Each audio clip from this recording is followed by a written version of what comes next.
السلام علیکم ناظرین۔ تاریخ کے اوراق میں کچھ ایسے شخصیات بھی ہوتے ہیں جن کا نام لیتے ہی دل و دماغ میں بحث، تنازع اور سوالات کی ایک لہر سے دوڑ جاتی ہے۔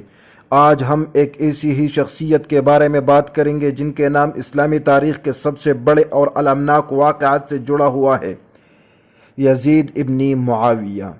یزید امیر معاویہ رضی اللہ عنہ کے صاحبزادے تھے۔ امیر معاویہ نے اپنے دور میں اسلامی تاریخ میں پہلی بار وراثت خلافت کی بنیاد رکھی اور یزید کو اپنا جانشین مقرر کیا۔ یہ ایک ایسا فیصلہ تھا جس نے اس وقت بہت سے جلیل القدر صحابہ کرام اور بزرگ مسلمان کو فکر مند کر دیا، کیونکہ یہ اسلامی طرز حکمرانی کے بنیادی اصول سے ہٹ کر تھا۔ 60 ہجری میں یزید نے خلافت کا بوجھ سنبھالا۔ ان کا دور حکومت تقریباً 4 سال پر محیط رہا، لیکن یہ 4 سال اسلامی تاریخ کے سب سے ہنگامہ خیز اور دکھ برے سال ثابت ہوئے۔ یزید کی شخصیت اور ان کے دور کو آج بھی اسلامی دنیا میں شدید تنازعات اور مختلف آراء کا سامنا ہے۔ یزید کے دور کے سب سے دردناک اور تاریخ ساز واقعہ کربلا کا دلخراش سانحہ ہے۔ جب یزید خلیفہ بنے تو نواسۂ رسول سیدنا امام حسین رضی اللہ عنہ نے ان کی بیعت سے انکار کر دیا۔ امام حسین نے یزید کی حکمرانی کو اسلامی اصول کے خلاف سمجھا۔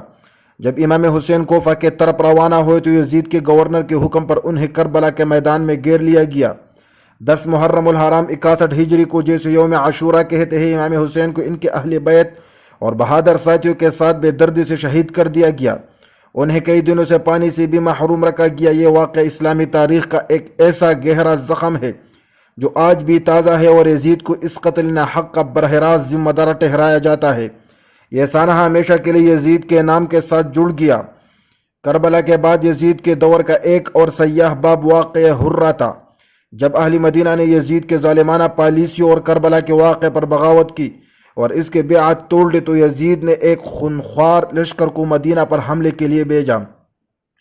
اس لشکر نے مدینہ میں داخل ہو کر 3 دن تک قتل و غارت گری کی لوٹ مار مچائی اور شہر کے حرمت پامال کی۔ بے شمار صحابہ کرام رضوان اللہ اجمعین اور تابعین کو شہید کیا گیا۔ مسجد نبوی کی حرمت بھی پامال ہوئی۔ یہ واقعہ یزید کے ظلم اور بے رحمی کی ایک اور مثال ہے۔ ابھی ظلم کے سلسلہ تما نہیں تھا کہ یزید کے لشکر نے مکہ مکرمہ کا رخ کیا۔ وہاں عبداللہ ابن زبیر نے یزید کی خلافت کو تسلیم کرنے سے انکار کر دیا تھا۔ یزید کی فوج نے مکہ کا محاصرہ کر لیا، اور افسوس کے ساتھ کہنا پڑتا ہے کہ کعبۃ اللہ پر منجنیقوں سے پتھر برسائے گئے۔ اس حملے سے بیت اللہ کی دیواروں کو نقصان پہنچا اور اس کے پردے کو بھی آگ لگ گئی۔ یہ اسلامی تاریخ میں حرم کعبہ کے سب سے بڑی بے حرمتی میں سے ایک تھی۔ خوش قسمتی سے یزید کی موت کی خبر آنے پر یہ محاصرہ ختم ہوا۔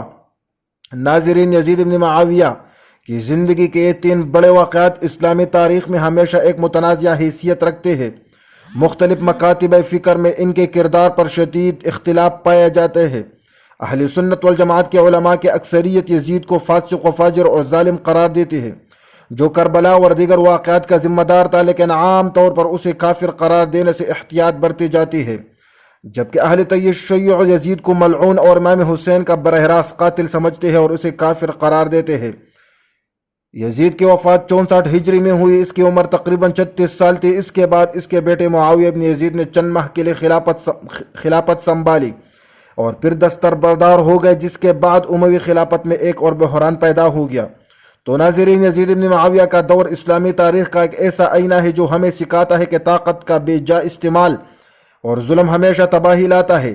یہ ہمیں حکمرانی کی ذمہ داری اور عدل و انصاف کی اہمیت کو بھی یاد دلاتا ہے۔ آپ اس بارے میں کیا سوچتے ہیں؟ اپنے رائے کمنٹس میں ضرور بتائے گا۔ اگر آپ کو یہ ویڈیو معلوماتی لگی تو اسے لائک کریں، شیئر کریں اور ہمارے چینل کو سبسکرائب کرنا نہ بھولیں۔ اگلی ویڈیو تک کے لیے اللہ حافظ۔